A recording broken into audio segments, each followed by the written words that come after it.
Buenas tardes, buenas noches. Como apoyo técnico de AICA, les doy la bienvenida a todos, todas asistentes al seminario web organizado por la AICA Regional América Latina y el Caribe, bajo el título Parálisis y Distribución en la crítica de arte en la Sudamérica Andina.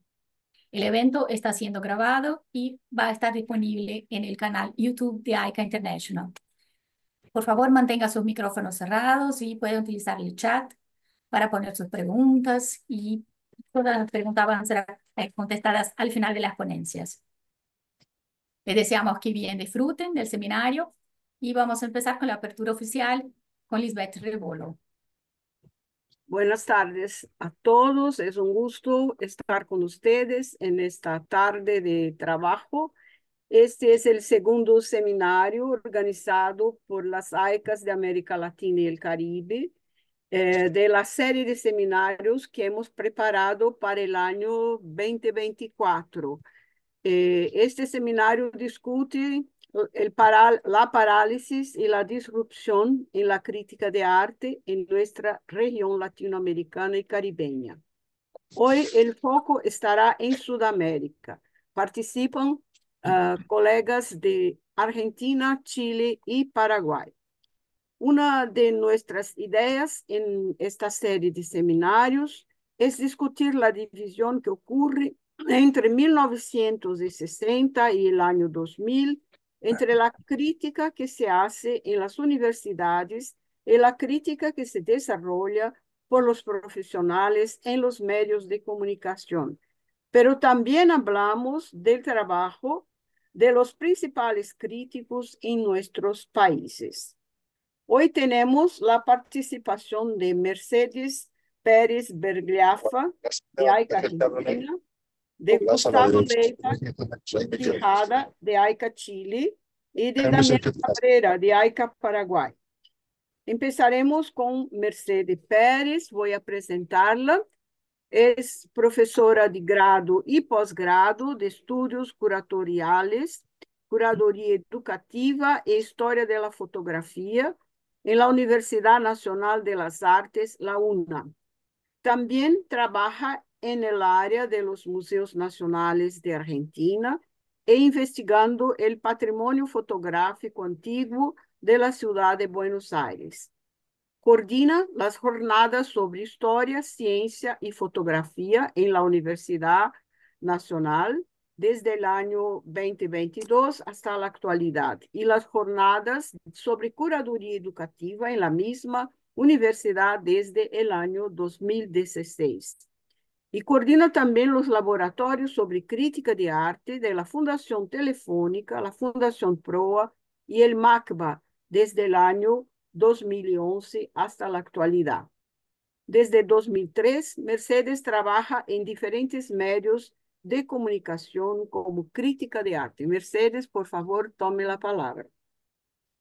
Hola, buenas tardes a todos y a todas. Gracias por la invitación a Aika, a Lisbeth, a todos mis colegas. Es una alegría y un placer estar aquí. Voy a hablar un poco sobre el tema que enunció Lisbeth y espero decir algo que sea del interés de todas y todos. Así que si les parece bien, procedo a compartir pantalla. Eh, bien.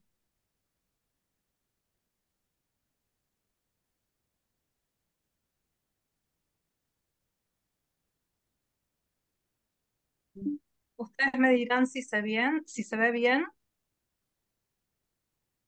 Sí, está perfecto. Muchas Buenísimo, gracias. perfecto. Em, voy a, ok. Bueno, mi presentación va a ser breve. Les comentaba a mis colegas de AICA y de ACA que por un problema de salud bastante agudo estuve las últimas semanas en reposo absoluto. Esta es de mi primera aparición. No quería faltar al webinar, por eso no pude desarrollar tanto la ponencia, pero los puntos principales sí están comentados y anunciados.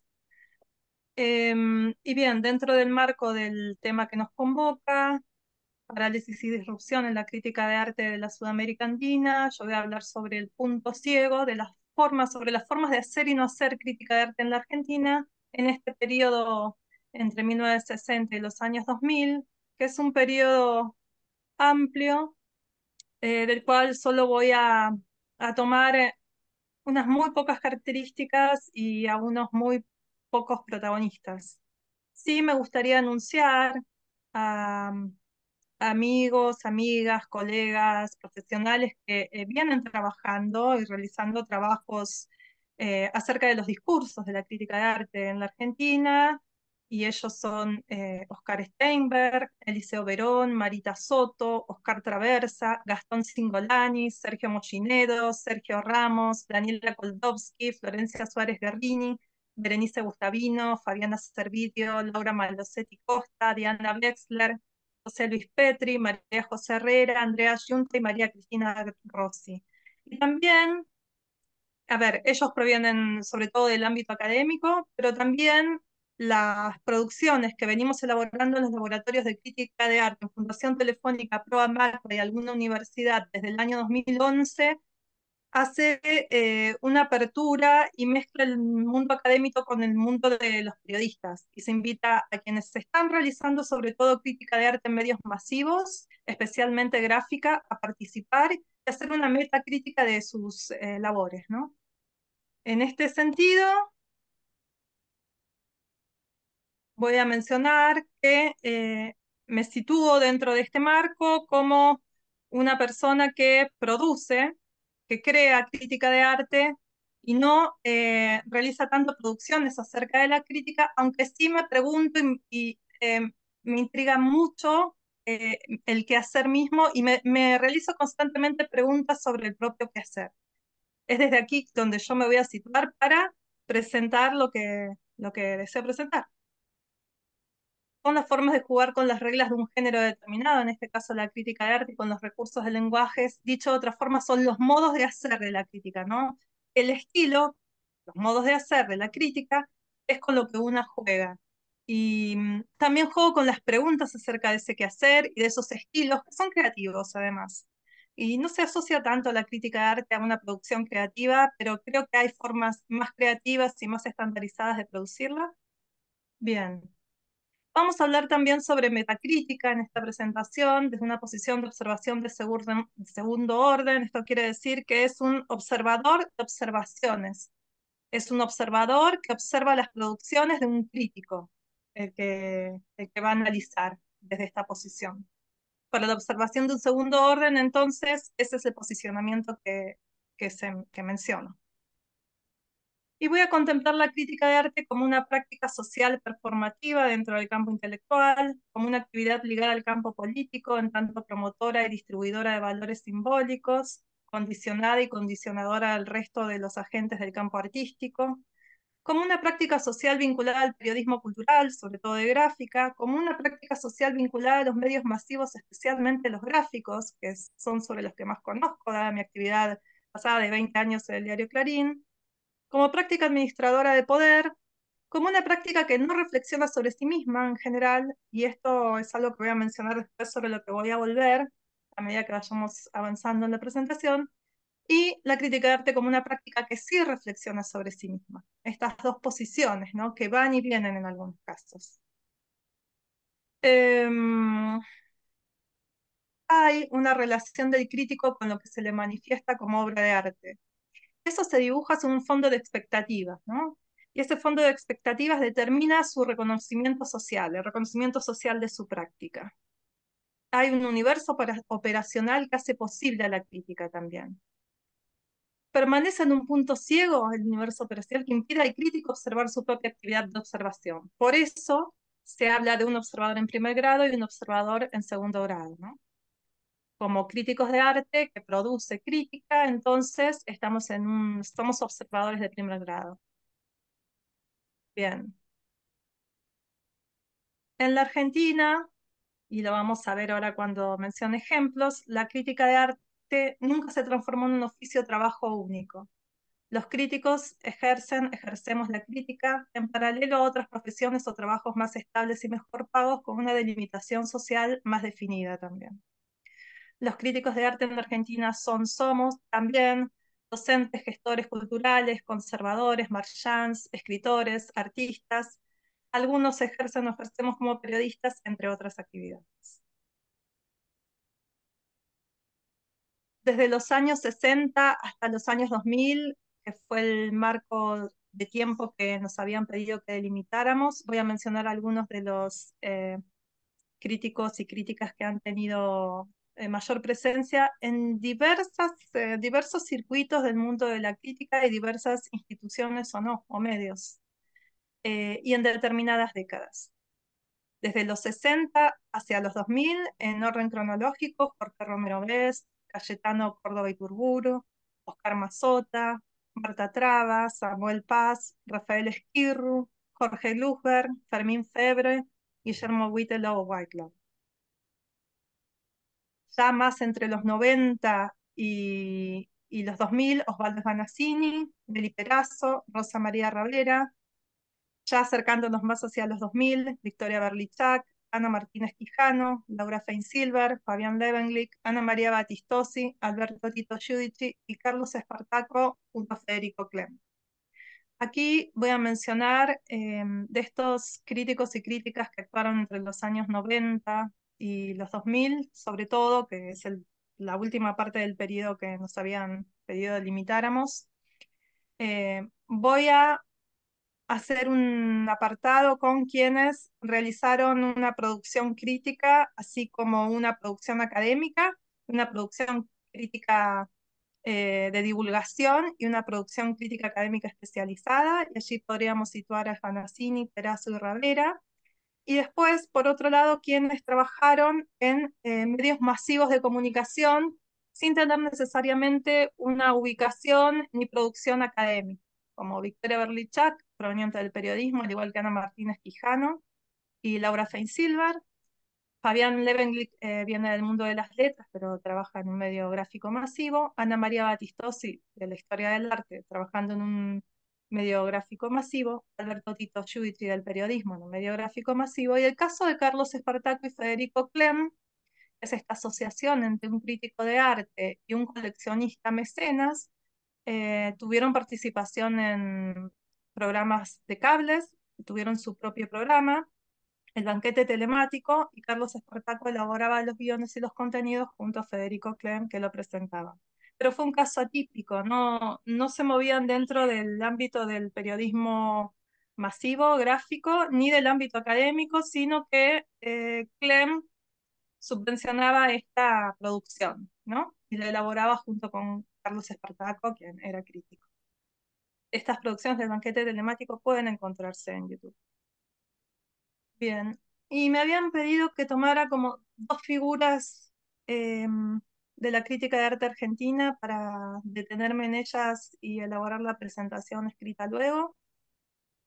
Y elegí dos críticas mujeres por la simple razón de que siempre pienso lo mismo. Cuando observamos las producciones sobre crítica de arte y críticos de arte, hay muchas sobre Romero Brest, Mazota, ahora últimamente más sobre Marta Traba, hay sobre Jorge Glusberg y de Jorge Glusberg un montón.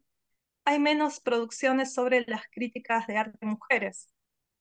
Me pareció también que otro cambio es que estas grandes figuras fundantes que tanto hicieron por la crítica del arte en la Argentina en los años, a mediados del siglo XX hasta los años 80, 90, muchos de ellos también trabajaron como directores del Museo Nacional de Bellas Artes. En cambio, las mujeres que se desempeñaron como críticas de arte y tuvieron espacio en el escenario un poco más tarde, ya entre los 80 y 90, trabajaban como críticas de arte y académicas, o como críticas de arte en vínculo con otros periodistas, o gracias a otros periodistas, y esto me parece un cambio de paradigma radical, eh, y no tan explorado quizás esta perspectiva, si quieren llamarla feminista o de género, pero es lo que ocurre cuando uno observa las producciones. Bien, entonces en ese sentido me pareció que la figura de Marta Traba tenía que estar presente, o tiene que estar presente. Marta Traba es argentina, aunque vivió la última parte de su vida y gran parte de su vida en Colombia, tiene una formación académica, estudió Historia del Arte. La formación académica es de letras, es de Filosofía y Letras de la UBA, de la Universidad Nacional de Buenos Aires, pero luego tuvo este interés por profesionalizarse y formarse en Historia del Arte en distintas formaciones en diferentes universidades. Y también está esta otra diferencia entre la crítica de arte de los fines de los 80 y durante los 90, que es quienes producían crítica de arte en medios masivos, como Marta Traba, además de especializados, una voluntad de formación, una voluntad de profesionalizarse. Ese es otro cambio de paradigma y una diferenciación que me gustaría marcar. Quizás no era la figura más común, pero sí existía, y las producciones textuales de quienes tenían esta voluntad de profesionalización, como la llamo yo, son diferentes. Bueno, Marta Traba en ese sentido encarna una figura tal, fue también profesora titular de la Cátedra de Historia del Arte en la Universidad Nacional de Colombia, estuvo exiliada en Colombia, Puerto Rico, Estados Unidos y México, escribía columnas en la revista semanal y el diario El Tiempo, o sea, en medios masivos, colaboró en programas de televisión en la Televisión Nacional de Colombia, fundó el Museo de Arte Moderno de Bogotá, escribió varios libros, solo pongo 3 ejemplos: El Museo Vacío, Conversación al Sur y Arte de América Latina, y falleció, como todos sabemos y todas sabemos, en un accidente aéreo en España en el año 83. Esto también hace que actualmente, cuando se está revisitando su figura y se está revisionando su producción, ayuda a la construcción de su biografía de una forma más dramática, quizás, ¿no? Depende de la biografía acerca de Marta Traba que se tome. Bien. Y ya el segundo ejemplo que voy a tomar, decidí poner primero este libro que ella coordinó y editó, Estética y Crítica, los signos del arte, que reúne las producciones de una veintena de críticos de arte que eran activos sobre todo en Argentina, pero no exclusivamente. Es un libro que se realizó en el año 93 a propósito del Coloquio Internacional sobre Crítica de Arte que se realizó aquí, en Buenos Aires. Lo coordinó Rosa María Ravera, que nació en Rosario en el año 32 y falleció también en Rosario en el año 2021. Ella misma se definía como un animal universitario.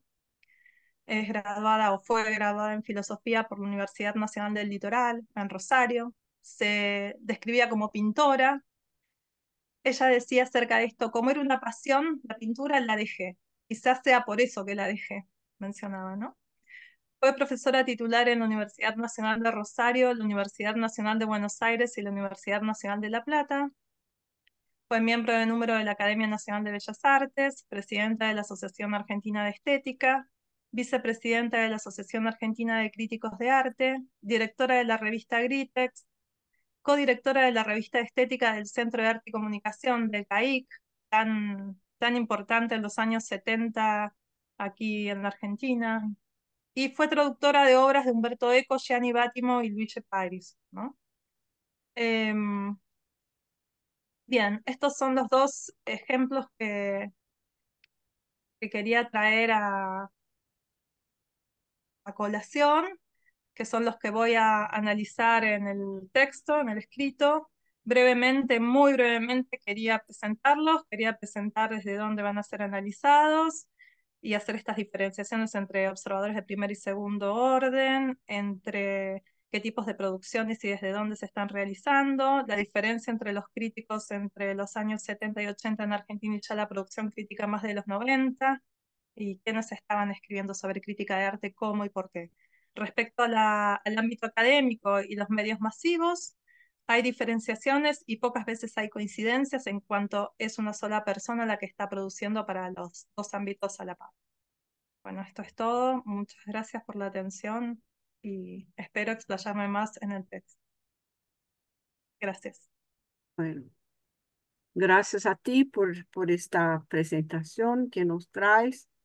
Nos traes. Yo creo que sí, vamos a tener preguntas para hacerte en el final, pero ahora seguimos con la presentación de Gustavo Leiva Quijada. Yo lo presento brevemente acá. Es investigador y académico con una amplia trayectoria en el ámbito del estudio y la valoración de las imágenes como trama de la historia y del patrimonio cultural de América Latina. Desarrolló proyectos y dirigió proyectos Fondesit, 12 proyectos Fondart, publicó 19 libros de autoría y 10 de coautoría. Leiva es doctor en Historia y Civilización por la Escuela de Altos Estudios en Ciencias Sociales de Francia y ha realizado un postdoctorado en la Universidad de Nueva York. Por favor, Leiva, tome la palabra. Muchas gracias. Muchas gracias por la invitación a AICA Internacional, por pensar eh, el universo crítico en Chile.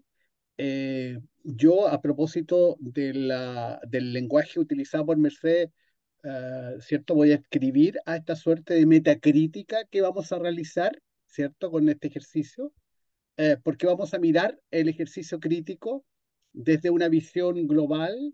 eh, Todos los detalles de las acepciones que voy a decir van a estar posteriormente elaboradas en el texto que se va a realizar a posteriori, porque esta es como una mini presentación de un proyecto que pretende, digamos, documentar en la metacrítica justamente del Cono Sur.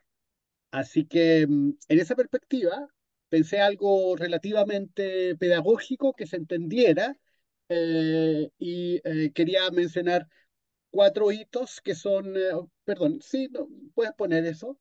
Em, Quiero mencionar primero el contexto histórico crítico de este país. Luego reflexioné acerca de cómo caracterizar a cada crítico lo pensé en un filósofo que a mí me apasiona, que es Schopenhauer, y que él habla del Ordo Amoris, que se lo voy a explicar cuando corresponde, que es una expresión fascinante que aprendí en filosofía, que fue mi primera formación, y ustedes saben que el primer amor siempre vuelve. Así que, y luego voy a hablar de las formas simbólicas legadas por estos críticos que yo creo que es importante mencionar. A ver, algunos detalles técnicos. Se podría decir que la crítica en Chile durante el siglo XIX fue una crítica eminentemente descriptiva. Una crítica que en realidad el referente aparecía y lo que hacía la persona, normalmente un editor, era hablar de lo que veía, sin poner ninguna acepción. Esta concepción crítica evidentemente cambia en el momento que el año 23 aparecen las vanguardias y aparece un chileno que alcanza a elaborar un discurso distinto, que es Jean Aimard, eh, eh, que establece las primeras notas de arte en un diario público, en el diario de la Nación, y que va a crear una reflexión sobre el objeto artístico. El año 51 se publica La historia de la pintura chilena de otro crítico, que es otro referente de la pintura nacional, que se llama Antonio Romera. El año 54, Luis Ayarzábal, que es uno de nuestros críticos que vamos a tomar, es elegido decano. Y este dato es un dato político y un dato muy importante, porque él le da una importancia al ejercicio de hacer crítica. El año 69 vamos a tener la producción de un libro paradigmático fundamental para el ejercicio crítico, que va a ser Imagen Artística de Chile, de Miguel Rojas Mix, que es el segundo crítico con el cual voy a trabajar. El año 77, se realiza un primer ejercicio de pintura chilena y de exposición itinerante por Ana Helfand, que sería la tercera crítica con la cual voy a trabajar. Estamos en plena dictadura militar. El mismo año, el año 80, ella pone en cuestión un tema que la crítica había establecido, que era si había o no apagón cultural. Esto es interesante porque ella lo pone en los medios y comienza una discusión acerca si había apagón cultural, refiriéndose con eso de que la dictadura había limitado las posibilidades críticas en el contexto político, pero por sobre todo en el contexto de una crítica, no importara el orden cultural, social y por supuesto artístico. El año 87 vamos a tener en Chile la irrupción de Márgenes e Instituciones, un libro paradigmático realizado por Nelly Richard, que es nuestra cuarta convocada, y que el año 90 comienza a realizar su famoso eh, compendio de revistas de crítica cultural, que sin duda fue un gran depositorio y un gran momento de la crítica bajo todas las nuevas tendencias de la crítica internacional.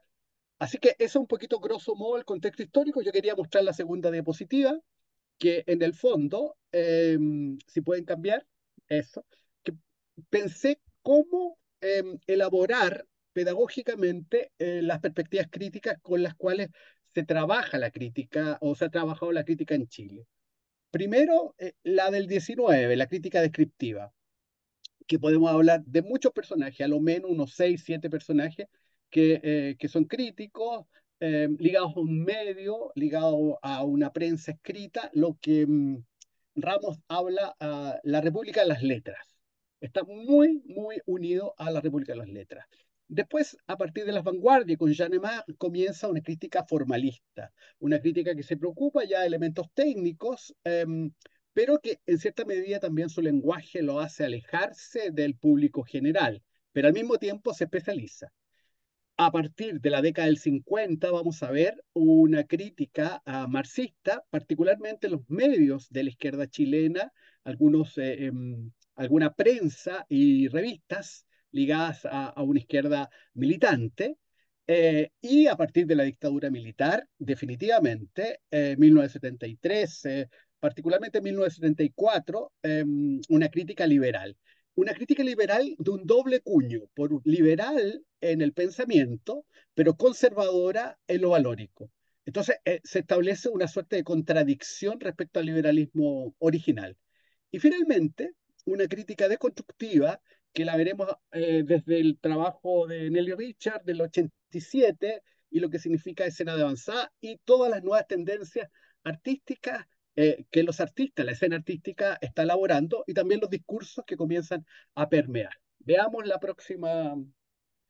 Entonces, cuando yo pienso en la crítica, yo pienso en el poder de la crítica como una narrativa. Evidentemente hay un discurso, hay una expresión, hay un sentido, y ese sentido yo lo voy a denominar ordo amoris.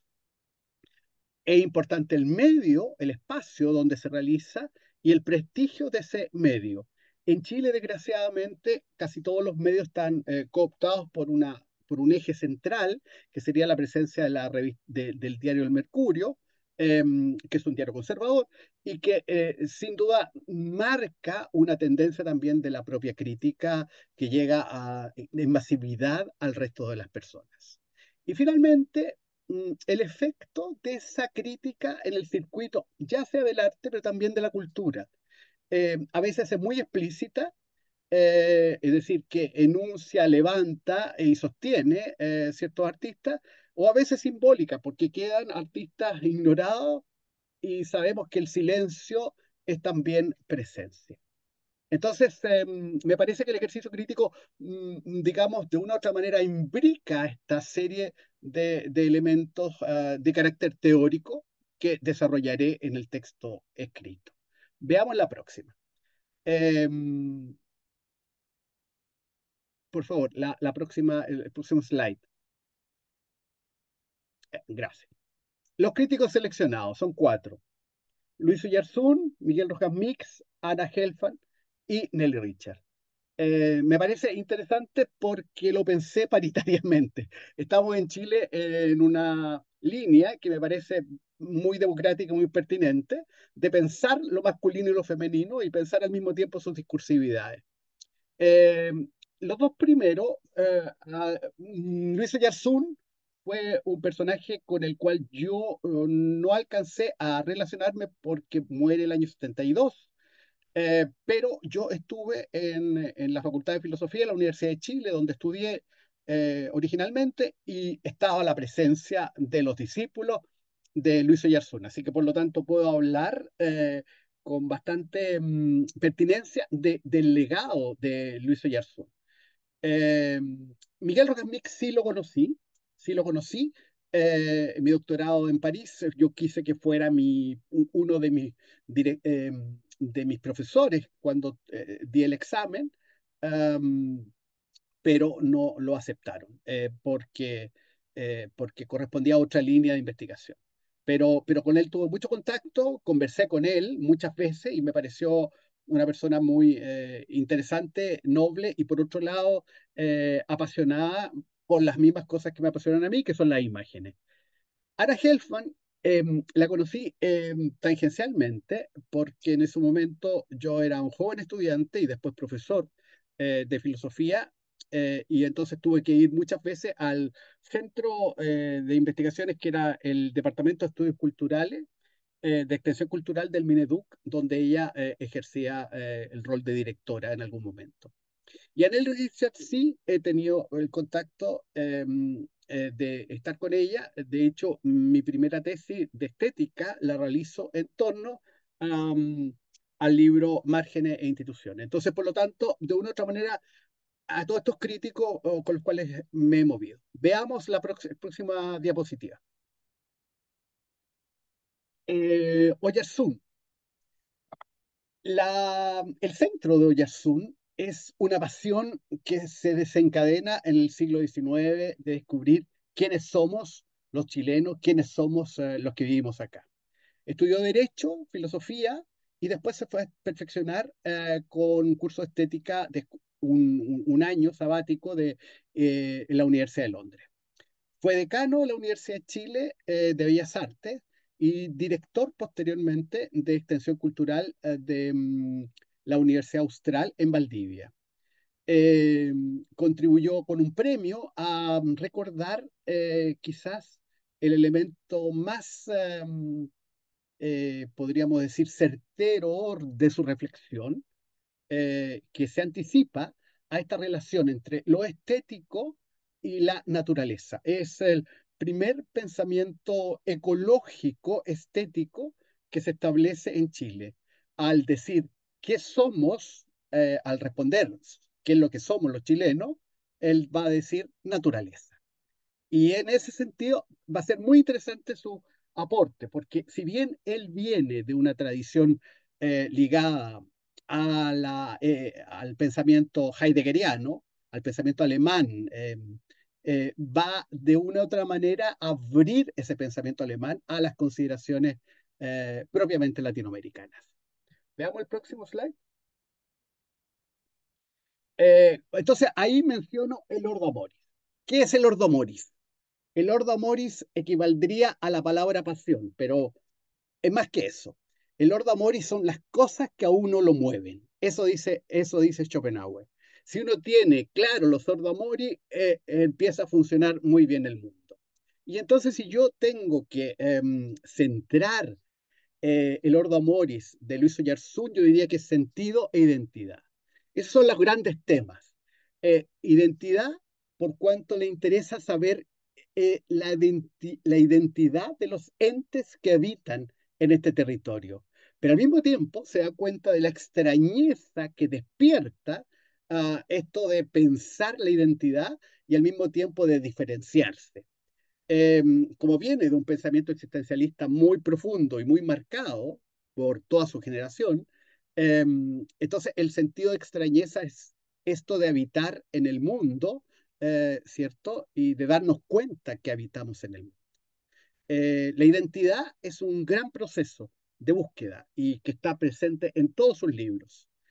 La dialéctica, otro elemento muy potente porque él tiene una formación filosófica muy curiosamente muy marcada, donde el arte lo ve como una presencia de un vigor que da respuestas a esta contemporaneidad en que estamos deyectados los seres humanos. Entonces, por eso que hay que constantemente interrogar la obra. Y en ese sentido es muy apasionante el modo como enfrenta las críticas de arte, las críticas literarias y las críticas de poesía. Una fuerte influencia de la poesía por, evidentemente, esta presencia tan marcada de los grandes poetas en la tradición cultural chilena para pensar en lo que somos los chilenos. Y finalmente, un tercer elemento, el desasosiego, que tiene que ver con el anclaje simbólico y con la expresión comunicativa con la cual en la crítica de arte se manifiesta.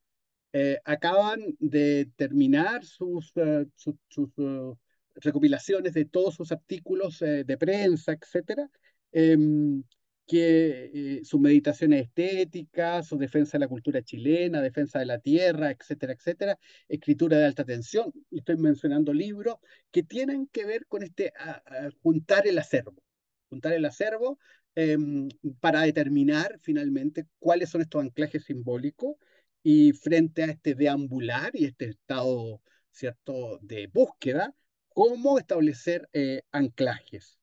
Él busca por sobre todo estos anclajes en la cultura chilena y finalmente el anclaje mayor se da por la naturaleza. Vamos al siguiente.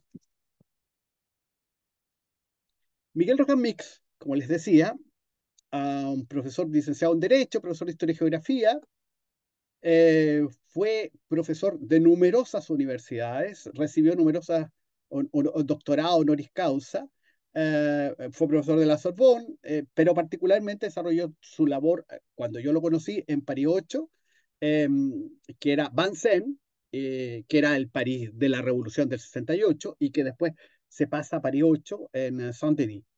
Eh, Fue también profesor de estética en el Instituto de Alto Estudio de la América Latina y quizás el rasgo más interesante, digamos, y marcador y que a él le gustaba mucho remarcar, es que fue fundador de un Instituto de Arte y Cultura Latinoamericano en la Universidad de Chile, que fue muy pionero el año 69 y que se desarrolló junto con el gobierno de la Unidad Popular y que tras el golpe de Estado, ¿cierto?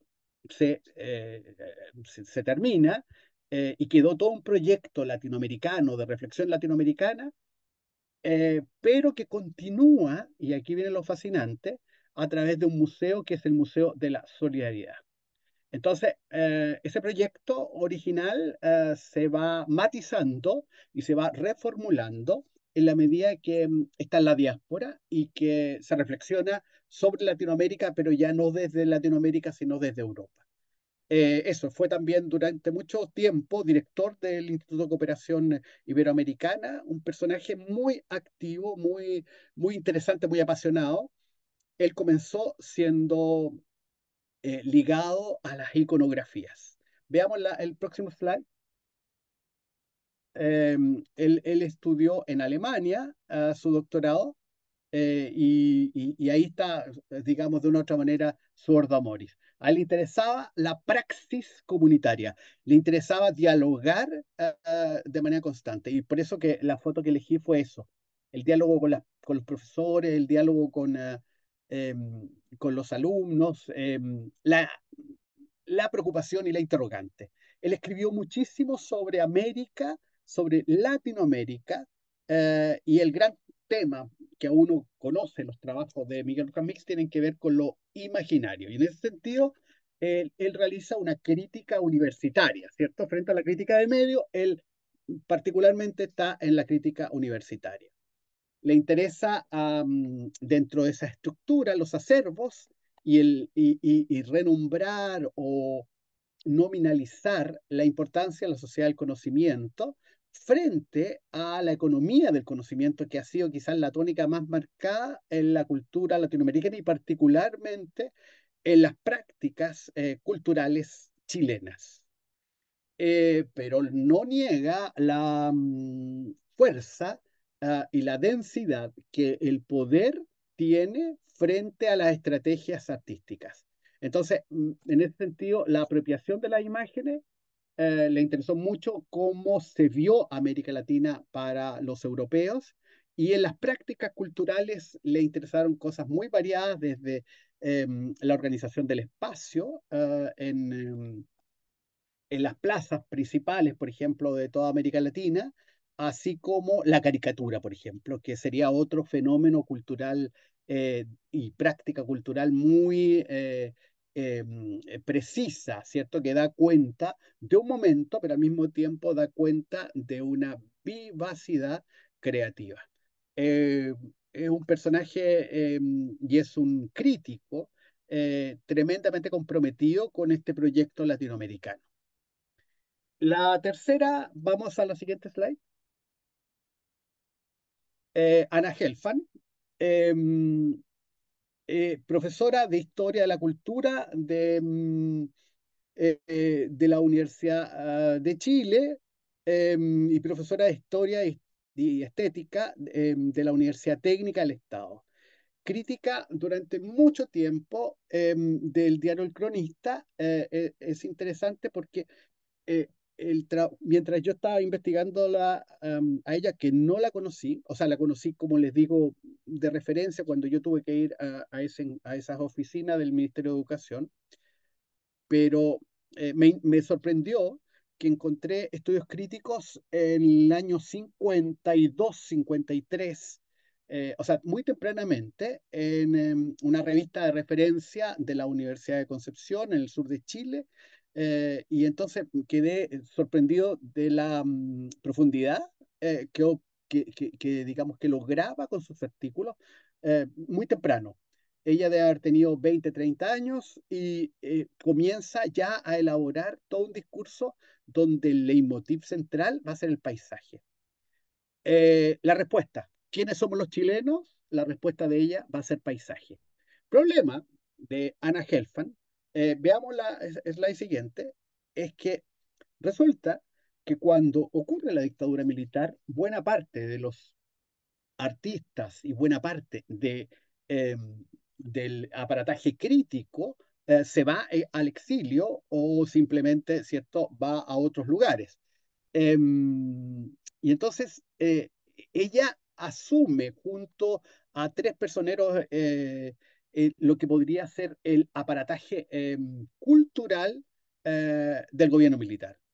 Y en ese sentido, ella se instala con una serie de libros que son muy importantes para la época, como el libro que le estoy mostrando ahí. Y yo pensaba, tratando de entender la dinámica de ella, la dinámica crítica, leía muchas críticas de teatro, por ejemplo, pero yo veía que detrás de la escritura, de la narrativa, había una visión apocalíptica, como pensándolo en la perspectiva de Humberto Eco, entre lo apocalíptico y lo integrado. Entonces, un cierto conservadurismo. Por supuesto, con una crítica feroz y en la cual coincidimos a esta sociedad de consumo, que pareciera que todo se consume y donde la cultura fuera un fenómeno más. Pero ella poniéndola, digamos, en correlato o en antagonismo con una sociedad de la cultura. Eh, las críticas literarias y las críticas pictóricas son tremendamente formalistas. Me sorprendió revisar sus críticas por cuanto yo pensaba que alguien que tenía ese discurso tan digamos, marcado podría decir otras cosas, pero sin embargo se queda en prácticas muy acuciosas como la importancia del color local. Fuerza de ella en la gestión y en la difusión.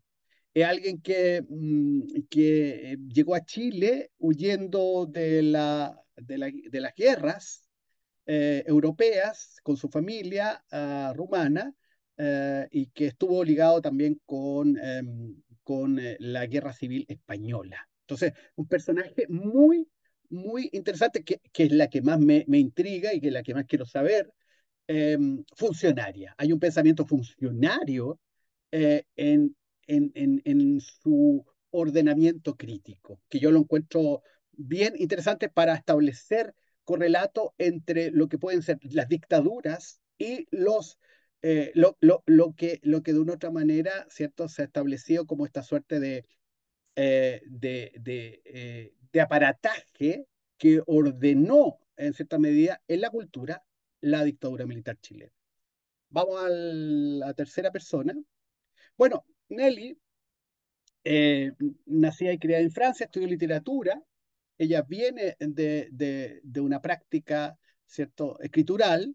Viaja a Chile, se acerca al arte a través de Nemesio Antunes, un artista que fue director del Museo de Bellas Artes y que de una u otra manera la integra al circuito, donde comienza a trabajar en galerías, y su rol fundamental es revisar críticamente lo que es la escena de la década de los 70 y los 80 que les toca vivir, y posteriormente, ¿cierto?, la apertura democrática con estos gobiernos de acuerdo, y finalmente elabora esta revista de crítica cultural que de verdad fue un sitio de merecida reputación. Ha publicado una veintena de libros, donde está la política, la memoria y el género, quizás en los ejes principales de su pensamiento crítico. Veamos la próxima slide. Y yo creo que con ella se consolida un pensamiento crítico que parte del estructuralismo. Es interesante porque el estructuralismo se reconocía muy poco dentro de la crítica institucional, pero a ella le agrega ese estructuralismo originante, estudios culturales, y con eso se transforma en una deconstrucción del discurso crítico. Las posibilidades críticas, yo creo que con Nelly Richards se abren de un modo definitivo, y por eso que es tan importante para mi generación y para la generación que viene posteriormente, su obra. Su obra es referencia en esta suerte de disputa por los textos, por los contextos y por los descontextos. Así que Nelly Richards es una suerte como de gran bisagra, de apertura a la contemporaneidad, de verdad a la contemporaneidad. Veamos lo que viene. Entonces, cuando yo pensé la historia y la crítica, yo dije, quiero poner imágenes porque todo estar hablando tanto sin imagen a mí me pone nervioso. Entonces yo dije, ¿qué imagen me dice y me habla de toda esta crítica que yo estoy hablando? Mario Soro, artista nacional extraordinario, habla el año 1997 en el Museo de Bellas Artes, se llama Enfermedades del Cuerpo Político. Y yo le puse, en realidad, y Mario va a estar de acuerdo conmigo, las enfermedades del cuerpo crítico. Entonces, ¿cuáles son las enfermedades? La presencia canónica, la estructura, ¿cierto?, clásica, de la cual Winkelmann, Dios mediante, digamos, nos permite casi no salir de esta fuerza, de esta suerte de estructura con la cual la crítica se instala. Y entonces él hace que esa crítica, que esos cuerpos destrozados, eh, puedan ser vendados, puedan ser contenidos en vitrinas, que sería un poco la lectura metacrítica de la propia crítica, pero son cuerpos dañados. Entonces hay que cambiarlo, hay que transformarlo, hay que sacarlo, y en ese sentido me encanta la imagen de estas rayas que salen de la estructura y que brotan y que van para todos lados. La crítica es un campo traviesa. La crítica, si bien coincido que hay un punto ciego, tiene que haber una salida. Y tiene que haber salida porque seguimos vivos a pesar de todo, y lúcidos, que es mejor. Así que agradeciendo este ejercicio plástico que nos regala Mario Soro, yo quiero concluir con las siguientes acepciones. Veamos el próximo slide. Creo que las formas simbólicas de la crítica. Creo que la crítica es un proceso de sedimentación. Y eso me interesa mucho porque hay que conformar estas memorias críticas donde destacamos actantes, críticos, discursos, ¿cierto? Y corpus específicos. Entonces, en la medida que conozcamos más a nuestros propios acervos críticos, se va armando esta sedimentación y vamos viendo lo que ha sido finalmente la crítica interna. La crítica necesita medios de circulación y de recepción. No puede quedar ni encapsulada ni cooptada por un medio. Desgraciadamente en Chile los medios han disminuido de una manera dramática, dramática. Entonces, son evidentemente manejados también por sectores ideológicos. Entonces hay que abrir. Felizmente también tenemos nuevas posibilidades, como los podcasts, tenemos como posibilidad a través de los blogs, a través de otras estructuras que no son los medios habituales en los cuales las críticas han circulado. Entonces, eso es otro aspecto. Lo tercero, de un modo efectivo, la crítica ha traspasado el ámbito universitario. Y yo creo que en ese sentido, cuando comenzó la crítica en la universidad, partió del problema de la identidad y de la iconografía, pero de ahí se fue abriendo a un abanico de posibilidades. Ha sido interesante ese proceso de apertura. Veamos el próximo slide.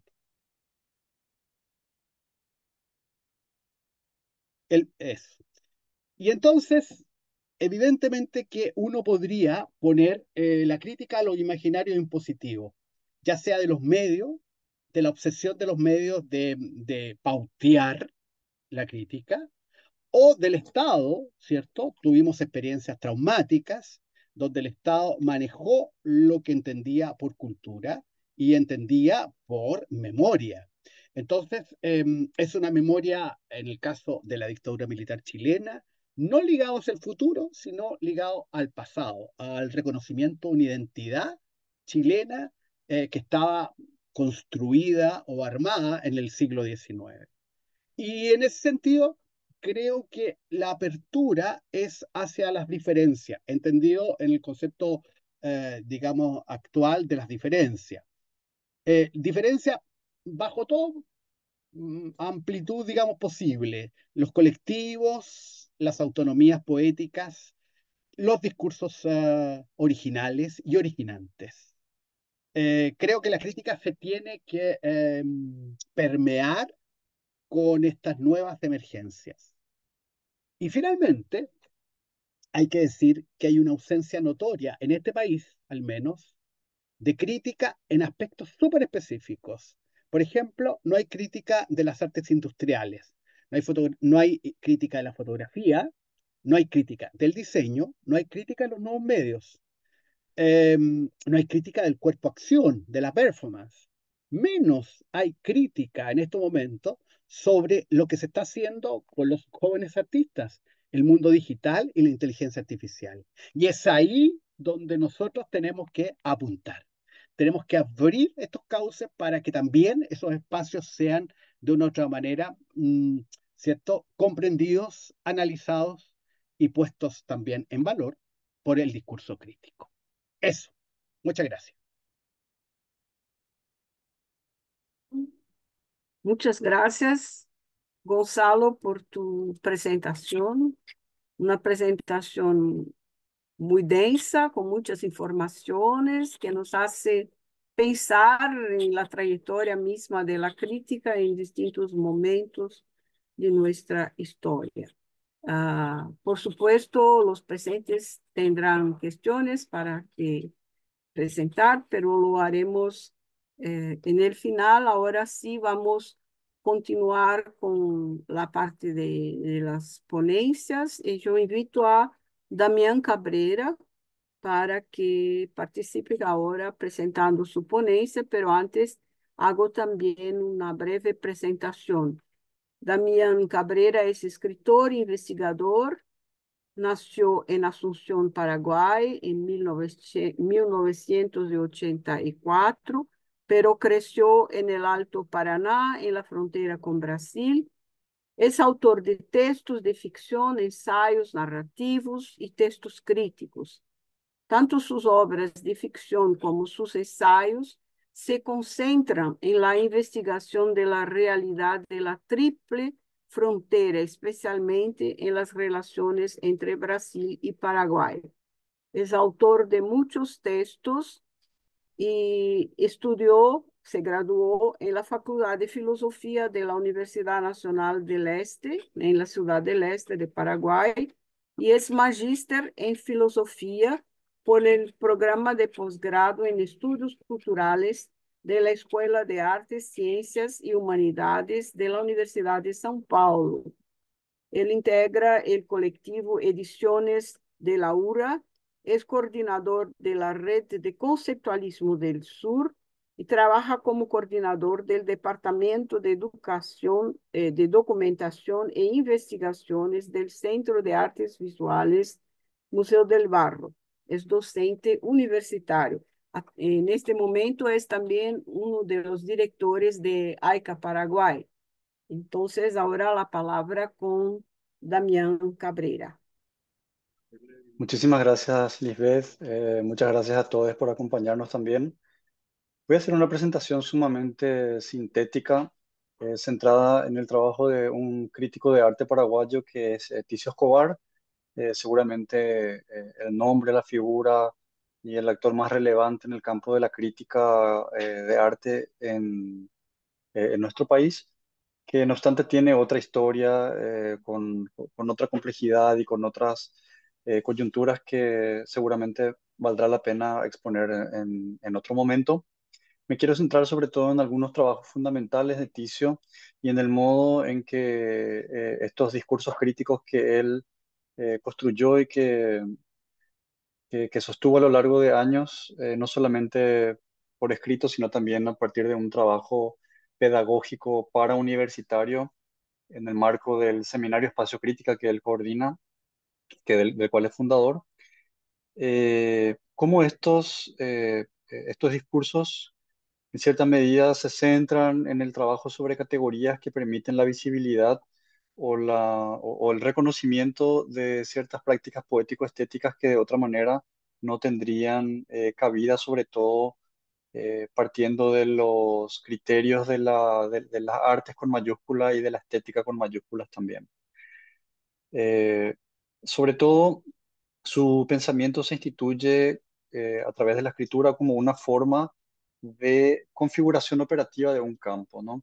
Establecimiento de unas categorías que permitan la emergencia de esas realidades, de esas escenas, entre las cuales se encuentra, por ejemplo, la posibilidad de creación de condiciones para una historiografía de las artes visuales en Paraguay que contemple prácticas de manera territorial y culturalmente autónomas y diferentes, y en sus tensiones con diversos campos de fuerza, a veces opuestos, a veces superpuestos, y en ese sentido sus núcleos son el arte indígena, el arte popular y la modernidad. Aquí tenemos en pantalla el libro Una interpretación de las artes visuales en el Paraguay, el tomo uno. Es una publicación de 2 tomos que recogen en una primera instancia preocupaciones en torno al arte indígena, el arte de las misiones y la colonia en general, y el arte del primer Paraguay independiente. En su segundo tomo recoge como ya un proceso de consolidación de un discurso paraguayo más autónomo desde el siglo XIX, pasando por principios del siglo XX, hasta la institución o la fundación en cierta medida de la modernidad artística en el Paraguay en la década del 50 a partir de la primera Semana de Arte Moderno de Asunción. Y luego se dirige, digamos, hacia unas problemáticas eh, que en cierta medida reflejan las cuestiones que encaraban las prácticas artísticas modernas urbanas, y hago énfasis aquí en lo urbano, a finales del siglo XX, y abriendo como un paraguas ya hacia lo que vendría a ser la práctica artística en la década del 90 en este libro, que es un compendio que no es exhaustivo, no obstante es en cierta medida panorámico y ha sido igual el primer gran esfuerzo de historiografía de las artes visuales en Paraguay y también el único.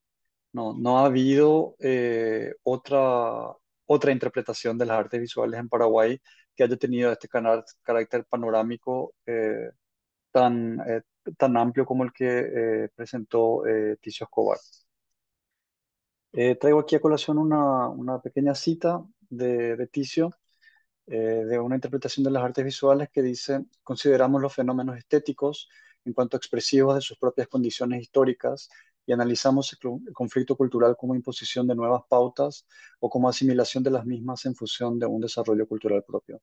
Se refiere aquí sobre todo a los modos en que interactúan los imaginarios coloniales que pasan a contaminar, subyugar y reducir las prácticas poético-estéticas indígenas en el contexto de la conquista y la colonización. Por otro lado, el trabajo de Ticio se centra, digamos, en esta preocupación en torno a lo indígena e instituye esta formulación del concepto de arte indígena, este concepto compuesto. Es una formulación crítica, operativa y coyuntural que no es carente de problemas, eh, pero que permite en cierta medida mirar el arte indígena considerando sus especificidades poético-políticas, ¿no? Y sobre todo en un contexto de derivas modernas, como fue, digamos, a partir de la segunda mitad del siglo XX en Paraguay. Mirar el arte indígena permitía también reconocer modernidades paralelas y tránsitos que en cierta medida podían ser convergentes, tránsitos alternativos o disidentes incluso de unas políticas artísticas que inclusive tenían rasgos mucho más modernos, por supuesto siempre desde una mirada occidental, que las propias producciones simbólicas modernizantes de los artistas urbanos occidentalizados o occidentales de Asunción. Y lo que hace este arte indígena, el reconocimiento de este arte indígena como una de las categorías importantes que postula Ticio junto con el concepto de arte popular, es que, y sobre todo en su reconocimiento, el reconocimiento de su modernidad o de su contemporaneidad, lo que hace es desplazar como categoría la hegemonía del arte moderno y contemporáneo, eh, urbano, de tradición occidental, ilustrada, eurocéntrica, predominantemente blanco, ¿no? Se pone a ese arte en una situación problemática y crítica, porque si el arte indígena es arte moderno, o puede ser moderno y puede ser contemporáneo, y el arte popular de las comunidades rurales campesinas de ascendencia mestiza, mayormente guaraní hablantes, puede ser moderno y contemporáneo, puede ser reconocido a partir de esas categorías. Ese arte de los museos y de las galerías que tenía la hegemonía sobre esos conceptos, sobre esas categorías, pasa a tener un nombre más feo, ¿no? Pasa a tener un nombre que es una denuncia de origen. Por otro lado, Ticio Escobar pasa también, a partir de esta configuración operativa del campo, a discutir de forma crítica las políticas del arte. Él sobre todo lo hace a partir de de una reflexión en torno al concepto benjaminiano de aura, que es recuperado por Ticio Escobar y adaptado en función de una lectura de prácticas visuales contemporáneas, el arte político, pero también una preocupación en torno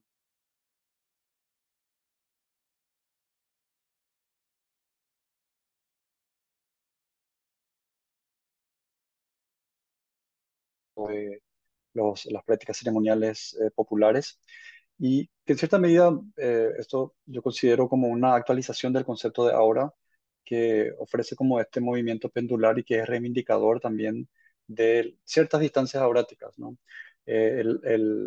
La desintegración del aura o la trituración del aura, que puede ser celebrada como un proceso de acercamiento y de democratización del arte en un contexto de saturación sobre saturación de imágenes, eh, digamos que la reivindicación de una aura, de una opacidad, de zonas de silencio, de zonas de intraducibilidad, de reservas de sentido y de significado, eh, es, digamos, un acto político de resistencia también contra la transparencia y la luminosidad absoluta de estos tiempos.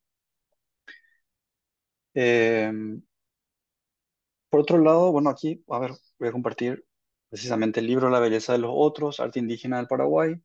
Este libro fue publicado en 1993 y es donde se concentra, digamos, de manera más consistente la reflexión de Ticio en torno a esta belleza otra alternativa, disidente en algunos casos y opositora inclusive de la belleza occidentalizante.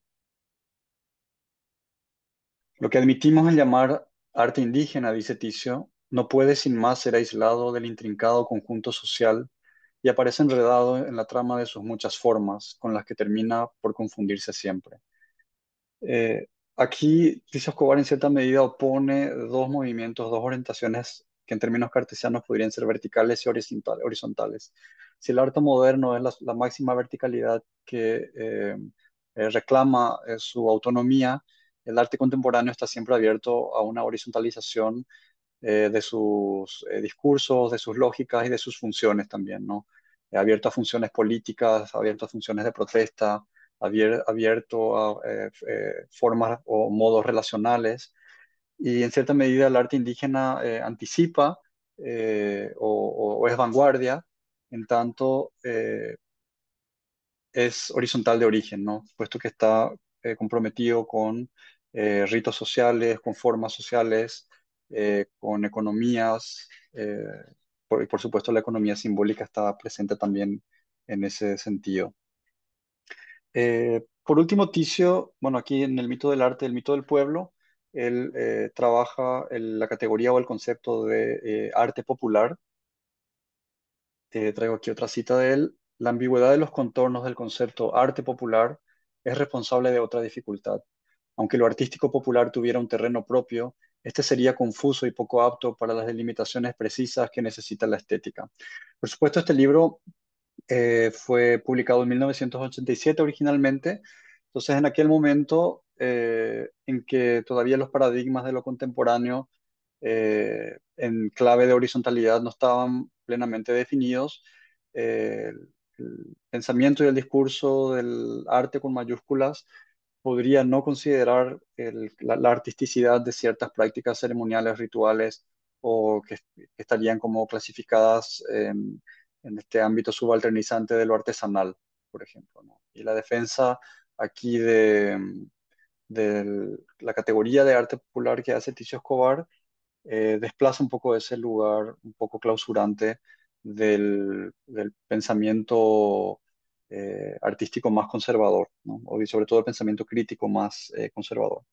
Y por supuesto, Ticio también fue ministro de Cultura del Paraguay durante el gobierno de Fernando Lugo, fue director de Cultura de la Municipalidad de Asunción también a principios de la década del 90, entonces y es director del Centro de Artes Visuales Museo del Barro, entonces tiene su trabajo crítico está profundamente comprometido también con una dimensión de gestión y de construcción de políticas públicas en torno a lo cultural y lo artístico. Y en cierta medida parte de su trabajo se ha dirigido también al planteamiento de una reflexión en torno a políticas culturales, en primera instancia mediante un diagnóstico de los paradigmas culturales de Paraguay en su intersección, por ejemplo, con los autoritarismos de la dictadura, con las dimensiones fronterizas, no solamente geopolíticas, sino también transculturales, las dicotomías de culturas diferentes o entre culturas diferentes en el Paraguay y también en una metodología en que él parte de la discusión de conceptos y términos generales para luego pasar a la descripción de objetos y de casos particulares. Él ha trabajado mucho en la observación de fenómenos y políticas culturales y prácticas visuales de Paraguay, pero también una preocupación que está inserta en un plano regional con potenciales de integración a nivel eh, eh, transregional e inclusive con derivas globales. Y en ese sentido, su preocupación por esta cuestión de la gestión y de las políticas públicas en torno al arte y la cultura tienen como palabras clave la identidad, la cultura, el mercado, la sociedad y el arte. Eh, para cerrar, quisiera pensar en cómo el trabajo de Ticho Escobar no está desvinculado de lo político en su sentido más tradicional. Su trabajo crítico en torno, por ejemplo, a la producción artística indígena, nace sobre todo a partir de un trabajo de militancia de Ticio Escobar por la defensa de los derechos humanos de los pueblos indígenas en Paraguay y en su función más pedestre de abogado. Ticio Escobar es abogado, entonces ha servido o ha prestado servicio a muchas comunidades indígenas, en tanto abogado para la recuperación de su territorio, para el acceso a la justicia en distintos niveles. Y una publicación fundamental en ese sentido es Misión Etnocidio eh, de 1988, que es un libro que denuncia el avance colonial ilegal y criminal sobre los territorios indígenas ocupados en el Chaco paraguayo, sobre todo, en que el Estado genocida paraguayo invade esos territorios con fuerza militar y acompañado, por supuesto, por misiones religiosas. Por un lado, la misión a Nuevas Tribus, que es una misión cristiana estadounidense, que sobre todo se dirige a pueblos no contactados para evangelizarlos y por otro lado la Congregación Salesiana de la Iglesia Católica en Paraguay, dos misiones que estuvieron involucradas en el genocidio del pueblo ayoreo en la década del 80, porque bueno, la práctica consistía básicamente en secuestrar a los niños de las comunidades, tanto por parte de la Iglesia Católica como por la misión a Nuevas Tribus, evangelizar a estos niños y luego reinsertarlos en la selva para que pudieran convencer a sus parientes de que salieran del bosque para que estos pudieran ser deforestados, incinerados para el avance de la agroganadería y el establecimiento de colonias de extranjeros, sobre todo menonitas, pero también alemanes y brasileños. Lo que ocurrió en este proceso es que miles de personas murieron por el shock bacteriano que supuso esa técnica de conquista, de colonización, sobre todo de gripe y de viruela. Hay todavía una huella muy profunda y una herida muy profunda en ese sentido en estas comunidades. Y de hecho el Chaco paraguayo ahora está siendo incinerado. En esta semana cerca de 500.000 hectáreas fueron tomadas por el fuego iniciado por agroganaderos en el Chaco y que compromete precisamente la existencia del último pueblo indígena no contactado de Paraguay, que son los Ayoreo Totobiego Sode, que están en situación de aislamiento voluntario en el Chaco paraguayo, precisamente en la zona de los incendios.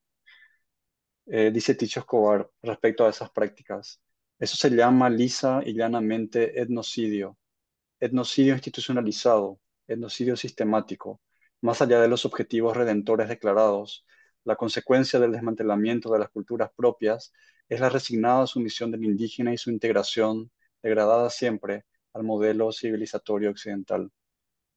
Y mientras leía este texto de Ticio, no me dejaba de resonar la actualidad de esta práctica colonial occidental que sigue tan vigente, ya sea en el Chaco paraguayo o ya sea en los territorios palestinos ocupados ilegalmente por el Estado terrorista de Israel. El sueño amenazado, arte indígena del Paraguay, fue la primera exposición, de hecho, que se hizo en 1989 en el Centro de Artes Visuales Museo del Barro y que exhibió arte indígena del Paraguay, eh, precisamente como un gesto político, en que se convocó a los indígenas, más precisamente chamanes de las comunidades, a que instalaran las piezas dentro del museo. De hecho, algunas piezas que no podían ser vistas por no iniciados tendrían que estar, eh, exhibidas a partir de ciertos rituales. Entonces tuvieron que hacer los chamanes algunos rituales para que permitieran que nosotros, los no iniciados en sus culturas, pudiésemos ver las piezas. Y fue una decisión conjunta entre el Centro de Artes Visuales y los chamanes indígenas, los líderes indígenas, eh, como un gesto de visibilización de sus prácticas poético-estéticas en un contexto de exterminio. Y fue, digamos, uno de los gérmenes del Museo de Arte Indígena que se inauguraría unos 6 años después de esta exposición. Con esto termino. Muchísimas gracias. Bueno, muchas gracias, Damián, por su presentación. Es importante para todos tener contacto, rever las ideas de Ticio, un crítico, un teórico fundamental en nuestro contexto, ¿verdad? Así que yo pregunto si los presentes tienen algunas preguntas que quieran hacer a los ponentes. Yo creo que no hay todavía. Sí, se presentó una para Damián. Quizás pedimos a Cristielen que lea la pregunta. Sí, puede. Dice, ¿puedo leer? Creo la pregunta, la veo acá. Sí, sí, sí. Sí, ¿Cómo ha sido claro. acogida la visión temático-política de la Bienal de Venecia con el título de extranjero ubicuos? En el Paraguay ha tenido presencia en la Bienal. Sí, Paraguay estuvo presente con la obra de Julia Isidres y Juana Marta Rodas, que son dos ceramistas muy importantes y posiblemente las más importantes en este momento en Paraguay. Son madre e hija. Juana Marta ya falleció y Julia Isidres estuvo presente, de hecho, durante la Bienal. Fue bastante bien recibida, la verdad. Eh, Juana Marta y Julia Isidres, de hecho, también son las primeras artistas paraguayas que participaron en la Quinquenal de Kassel, por ejemplo, y también son las primeras que participan de la exposición central de la Bienal de Venecia. Y son dos artistas populares con las que el Museo del Barro ha trabajado de manera muy consistente. De hecho, de las piezas de Juana Marta que fueron exhibidas, pertenecen a la colección del Museo del Barro. Sí siento que hay un momento de fetichización de lo indígena a nivel internacional y que de hecho hubo errores de traducción. Por ejemplo, Julia Isidres no es indígena, pese a que habla guaraní y pese a que realiza una práctica ceramística que tiene antecedentes guaraníes. O sea, creo que el concepto de mestizaje puede ser problemático para ciertos locus de habla o de pensamiento, y en el Paraguay sí es algo que está bastante normalizado, institucionalizado, así como en Brasil, en algún momento el concepto de democracia racial sirvió como justificativo. Aquí creo que es algo que se instituyó de manera muy fuerte y es algo que tiene una consistencia muy sólida, ¿no? Que de hecho impide que las personas se autoidentifiquen etnorracialmente de otra forma que no sea como mestizos, ¿no? Son apenas los grupos extremadamente racializados por las sociedades occidentales u occidentalizadas, como los grupos indígenas, los que en cierta medida pueden adscribir etnorracialmente, digamos, o identificarse de alguna manera así, ¿no? Y creo que desde la Bienal eh, se tomó un poco el caso de Julia Isidres como casi como una expresión indígena, de arte indígena, cuando en realidad es una expresión de arte popular rural, mestizo, que tiene componentes indígenas, por supuesto, pero ya integrados a una cultura colonial. Muy bien. Yo creo que la contribución de Ticio es muy importante en la actualidad, ¿verdad? Incluso por esta aproximación que se hace ahora dentro de una visión de la decolonialidad, pero considerando como contemporáneas las expresiones indígenas y de la cultura negra, ¿verdad? De la cultura afro-brasileña en el caso de Brasil. Yo creo que es muy anticipador y como método, él tiene nos da un instrumento muy fuerte, ¿no? Para pensar el arte bajo ciertos criterios que suelen aproximarnos de la antropología, pero son fundamentalmente importantes en la mirada estética que él propone en su lectura. No sé, yo creo que es un autor, un teórico muy importante para toda América Latina y yo le agradezco muchísimo por traer un poco de su contribución a esta discusión. No sé si hay un pedido de habla, quiere hablar la Lisbeth, María Luz, ¿sí? perdón, Lisbeth, me llegaron algún mensaje por privado Sí, sobre la perspectiva feminista o por qué elegí, me sí, preguntaban, críticas de arte mujeres. Y sí, eso tiene una razón muy simple, que es un trabajo de campo, que es que hace 22 años que voy a reuniones de prensa todas las semanas y la proporción es 10 mujeres que hacen crítica de arte y 2 hombres. No, no varía mucho desde hace 22 años. Buscando material para la charla, vi que hubo un cambio entre los años 80 y 90 en la Argentina, en cuanto a quienes escribían sobre crítica de arte, sobre todo en medios masivos de comunicación. Y eso persiste hasta la actualidad, ¿no? Pero la proporción es esa, se fue acentuando hacia los años 2010.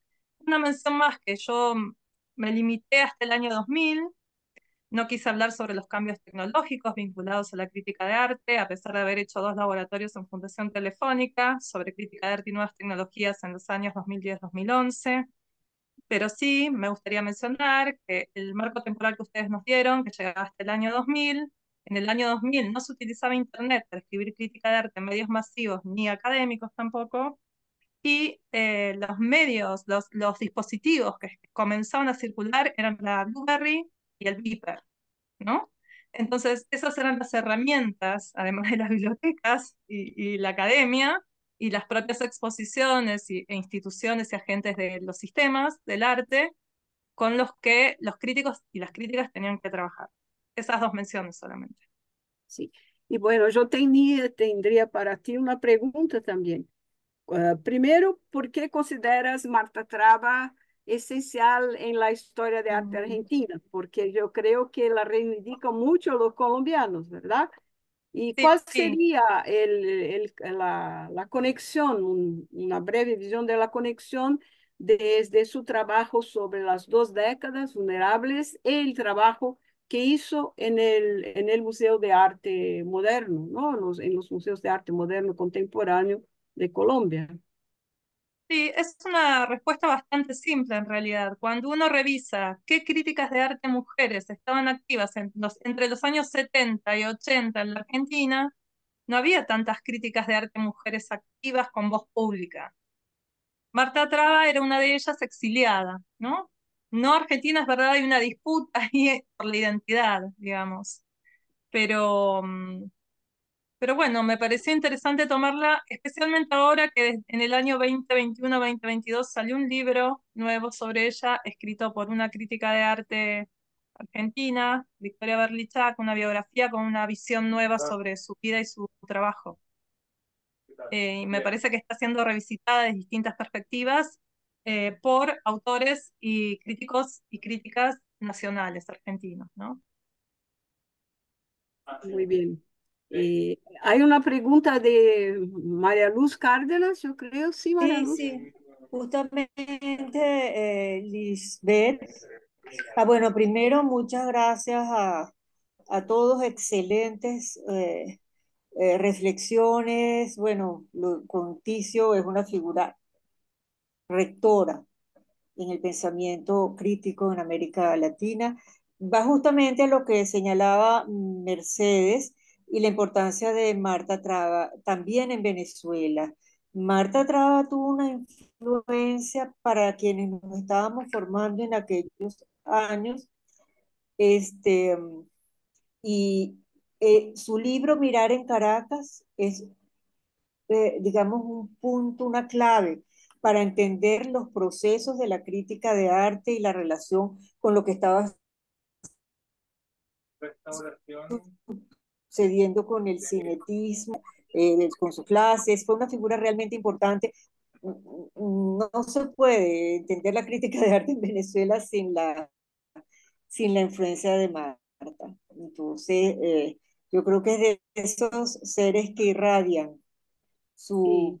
sus reflexiones, sus polémicas, era muy crítica, aún vigentes, aunque a veces uno estuviera o no de acuerdo, pero fue fundamental en estos procesos.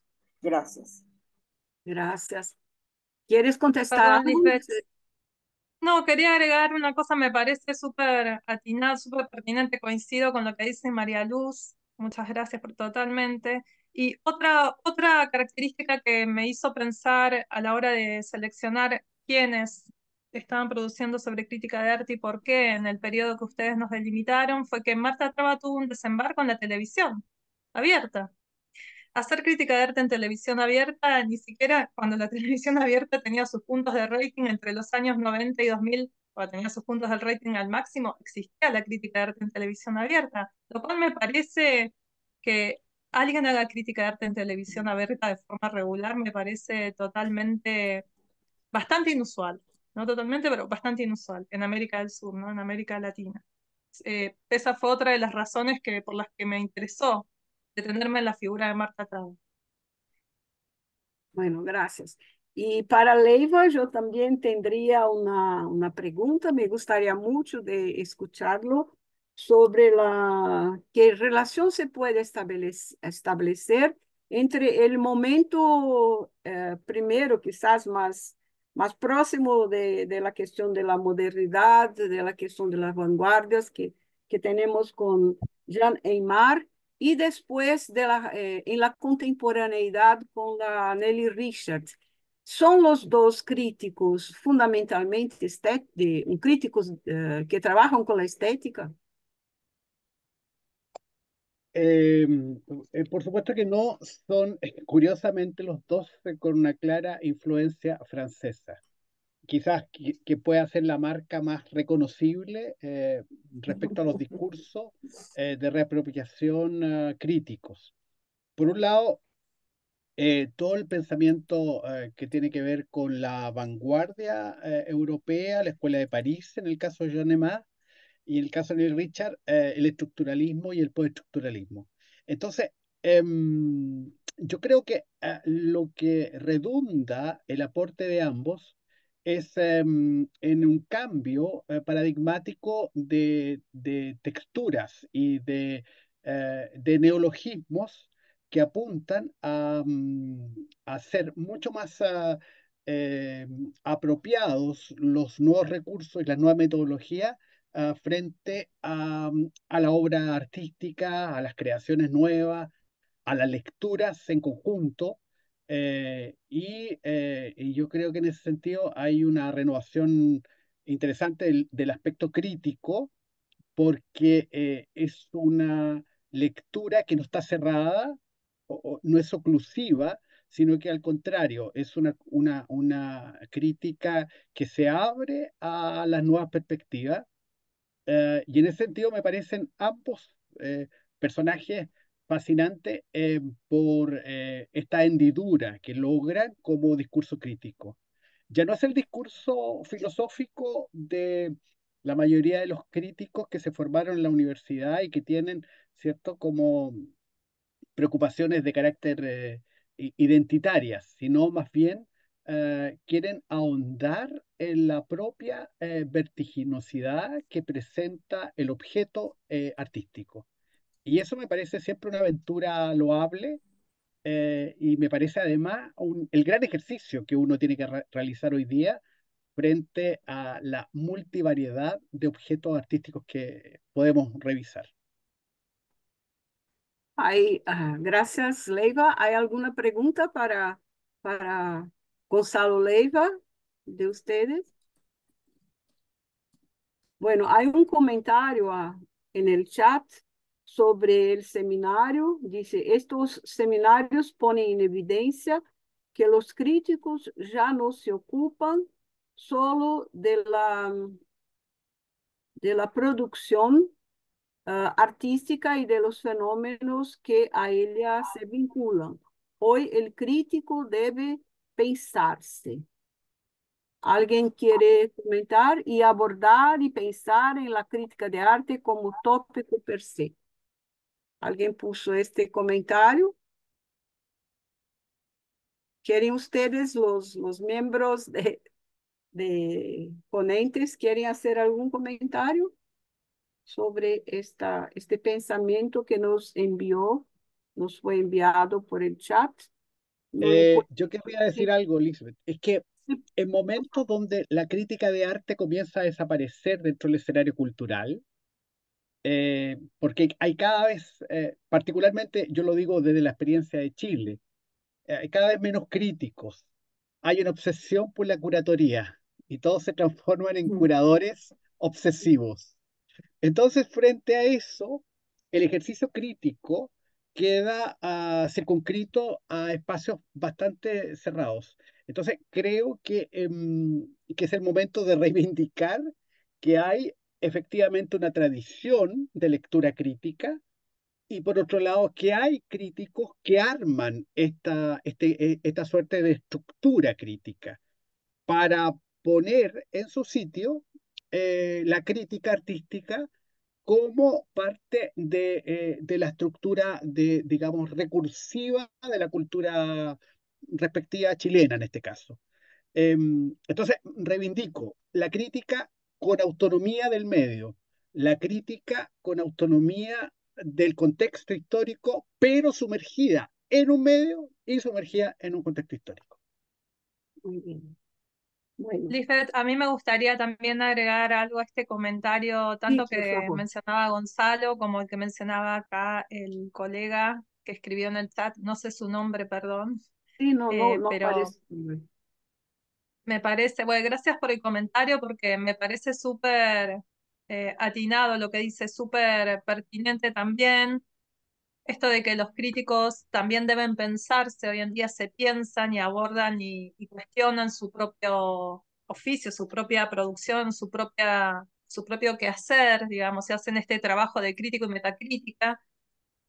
Eso lo veo y creo vinculado a lo que creo varias cosas. Por un lado, hay personas que han dedicado su vida a hacer metacrítica de la crítica de arte, de las producciones críticas. No soy yo, son muchos de los que mencioné en una de las primeras diapositivas, pero sí me parece importante, comentando un poco más lo que mencionó recién Gonzalo, esto de por qué la curaduría quizás ahora tiene más presencia que la crítica de arte y quizás las curadurías tienen un papel social o ocupan un rol social los curadores y también un rol formal en cuanto a la formalidad del trabajo que los críticos de arte todavía aún hoy en día está desdibujado, ¿no? Hay un trabajo de curador que es reconocido socialmente, muy definido, con una producción específica que se paga de determinada manera, en determinadas condiciones de trabajo, y los trabajos de los críticos y las críticas de arte, quizás todavía los límites y las formas de producción y de existencia a nivel social sean más difusas, más resbaladizas y sean múltiples. Me parece que esa es una de las razones por las cuales muchos críticos y críticas hacen también, producen también curadurías, ¿no? Producción curatorial. Nada, un comentario. Bueno, gracias por el comentario. Yo pregunto si hay hay alguien que quiere hablar. ¿Es Samuel? Samuel, ¿quieres hablar? ¿Es Samuel? Gracias, Pues, Lisbeth. ¿Me escuchan? sí, sí, sí. Buenísimo. Sí, yo quisiera, bueno, rescatar a partir de los últimos comentarios algo que ya comentaba Mercedes, y es que los críticos, incluyéndonos quizás nosotras y nosotros en ellos, casi nunca hemos podido vivir de la crítica. La crítica no ha sido una profesión que nos mantenga y nos dé un sustento continuado. Entonces, esa situación económica puntual ha hecho, como bien ella decía, que nos tengamos que dedicar a muchas cosas, entre ellas la curaduría o la docencia o otro tipo de prácticas, incluso alejadas del medio artístico o de la propia crítica. Pero a propósito de este último comentario, de la reflexión sobre la crítica, el ejercicio crítico o la llamada metacrítica, me gustaría recuperar que en el primer encuentro iberoamericano de críticos de arte y artistas plásticos que se realizó en Caracas, Venezuela, en 1978, ya Élida Román estaba reflexionando sobre el rol crítico Por lo tanto, esto es una problemática que venimos arrastrando hace muchísimos años. De hecho, es una problemática que tiene que ver con el propio surgimiento de la crítica, quién hacía la crítica, cuáles han sido los pasos para profesionalizar la actividad crítica. Y creo que la realización de estos seminarios lo han puesto en evidencia y nos han ayudado a pensar tanto la práctica en sí misma como nuestra propia práctica.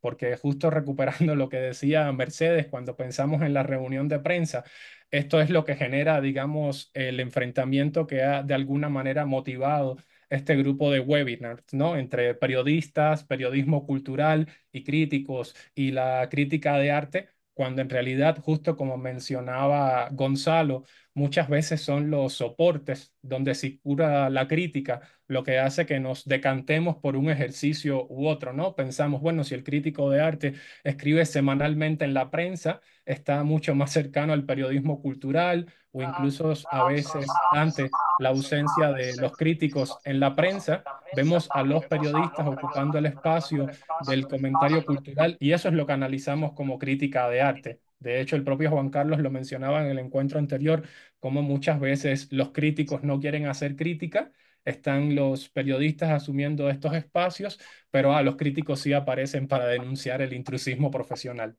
Y bueno, creo que también algo que ya se comentaba, todavía no tenemos una carrera universitaria que se llame crítica de arte. Entonces no hay un título que dice que eres crítico de arte, sino que muchas veces tenemos otras formaciones, ya sea historia del arte, periodismo, comunicación social, etcétera, y es supuestamente nuestra propia práctica y sobre todo su ejercicio sostenido lo que hace que en algún momento ganemos notoriedad como críticos de arte, aunque también, como decía de forma muy interesante Mercedes, se ve que tiene su taller en activo todo el tiempo. Las nuevas plataformas también van desplazando ahora las voces y de pronto un influencer va diciendo qué exposición ver y a nivel de recepción pública tenga más peso que un crítico de arte establecido en circuitos, digamos, mucho más académicos o respetados. Muchísimas gracias. Gracias, Samuel, por tu... Hay una pregunta en el chat, después le paso la palabra a la persona a Mario. Bueno, una pregunta para Gonzalo. ¿Piensa que es posible pensar la crítica en un nuevo escenario de comunicación? ¿Conoce críticos que trabajan con otros formatos como newsletter y mismo las redes sociales? Esa es la pregunta que llegó Eh, en el chat para Gonzalo. sí, yo creo que hay un nuevo escenario que se está gestando y que es re interesante mirarlo, que son los podcast. Los podcasts han sido utilizados por los nuevos críticos. He tenido el caso de varios alumnos que realizan sus ejercicios críticos en podcast de manera independiente. Evidentemente también hay críticos que tienen sus propias plataformas personales de comentar su crítica. Y lo otro que me pareció muy interesante como práctica, al menos de las galerías, que en las galerías establecen antes de una exposición diversos discursos críticos para que se discuta acerca del tema que se va a exponer antes de exponer la exposición. Y esto es muy curioso porque es narrativas de algo que todavía no se ve, para posteriormente cuando se inaugura poner de nuevo el discurso crítico ya con una lectura del espacio. Eso me parece un ejercicio súper interesante porque me parece que hacia allá van las historias, van hacia esa construcción de lo posible, ¿cierto? Con los nuevos medios. Creo que sí, creo que los nuevos medios ofrecen una posibilidad porque los medios tradicionales, por desgracia, se los quiero decir, sobre todo el papel, está en proceso de desaparecer. Bueno, gracias. Y ahora vamos a ver la pregunta de Mario y después tenemos desafortunadamente de cerrar nuestra discusión porque ya hemos pasado casi media hora del horario previsto. Pero oigamos la pregunta de Mario Soro. Estás muteado. Tienes que abrir el micrófono, Mario. ¿Ya? Ahí. Gracias.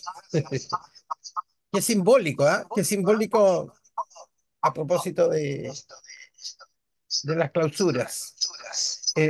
Bueno, agradezco,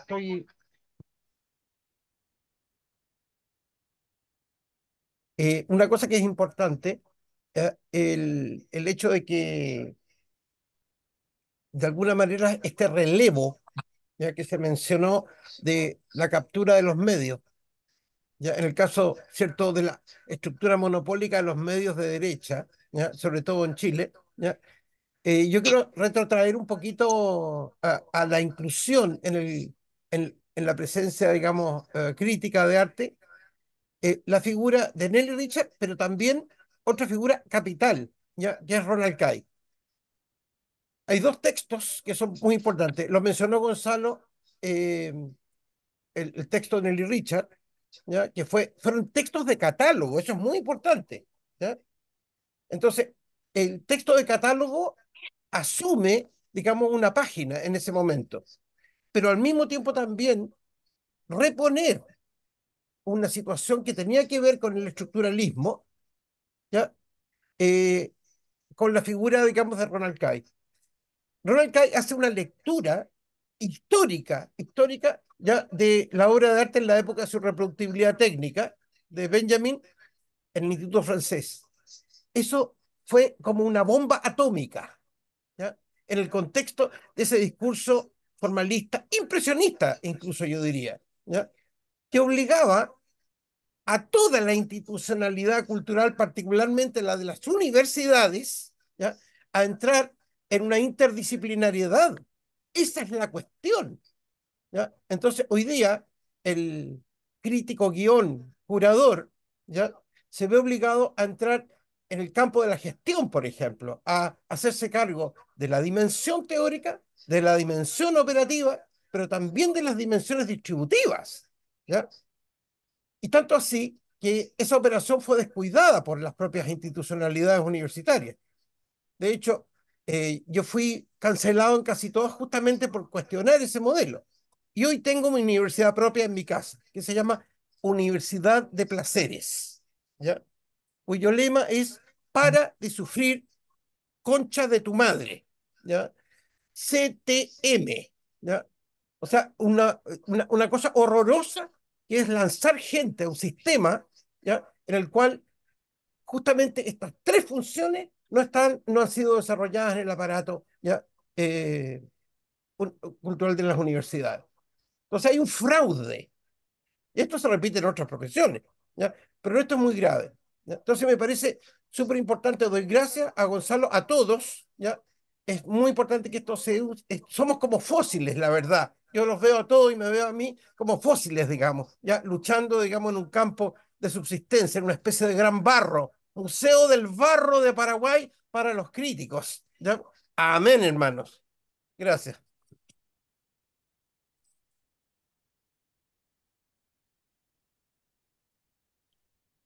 Aquí. Gracias por tu comentario.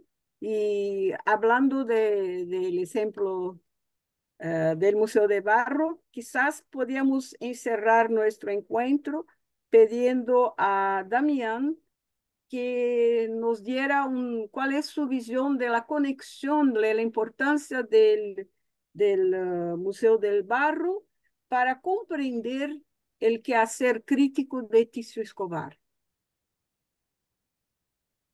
Sí, esta mañana justamente participaba de una charla donde hablaba un poco del Museo del Barro como instancia de mediación, y ahora que hablamos de nuevas plataformas y dispositivos tecnológicos para la puesta en circulación de la crítica, eh, a veces, como decía, el arte indígena puede ser vanguardia, y esa mirada necesariamente anacronista permite ver o vislumbrar cosas que de otro modo no serían visibles, o a los que no seríamos sensibles. Y el museo es en sí un dispositivo tecnológico.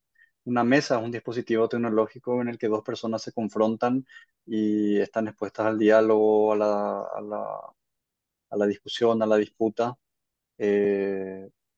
o a la comunión, ¿no? A la generación de un espacio común. Y el museo es un dispositivo tecnológico en ese sentido, que tiene la capacidad de impulsar la conversación entre los diferentes y la articulación de esas diferencias en el espacio común artificial que se instituye a partir del espacio museal, y tiene la capacidad de potenciar imaginarios, imaginaciones, porque un espacio imaginado en el que confluyen las diferencias permite imaginar la posibilidad de que en otras esferas esas diferencias también coexistan de alguna manera. Y yo siento que el pensamiento de Ticio eh, es, digamos, a posteriori de la práctica, en este caso museal y de la gestión museal. Y el museo impulsa en ese sentido el pensamiento de Ticio Escobar. Y es una tecnología, como decía, un dispositivo tecnológico que tiene esa capacidad de generar un espacio de conversación y de diálogo, y cada uno habla en la zona de contacto con el lenguaje que puede crear para comunicarse con los demás. Y el lenguaje de Ticio es el lenguaje del discurso crítico. Bueno, gracias, Damián. Yo creo que tengo que cerrar en este momento nuestro encuentro. Quiero agradecer mucho a los ponentes, a Mercedes Pérez, a Gonzalo Leiva y a Damián Cabrera por su contribución al debate que estamos desarrollando alrededor de la crítica de arte. Hoy salimos de este seminario en línea con, yo creo que con una riqueza, con una posibilidad y un deseo de continuar pensando, de continuar creando nuevos modos de aproximación con la crítica y de seguir quizás, ¿no?, con esta posibilidad de encuentros, ¿no?, tener más encuentros para desarrollar más nuestro pensamiento y confrontar nuestras experiencias. Así que les agradezco a todos por su presencia y espero encontrarlos en nuestro próximo seminario, el tercer y el último que vamos a hacer este año, que será en comienzos de noviembre. Ustedes todos reciberán la comunicación de la fecha.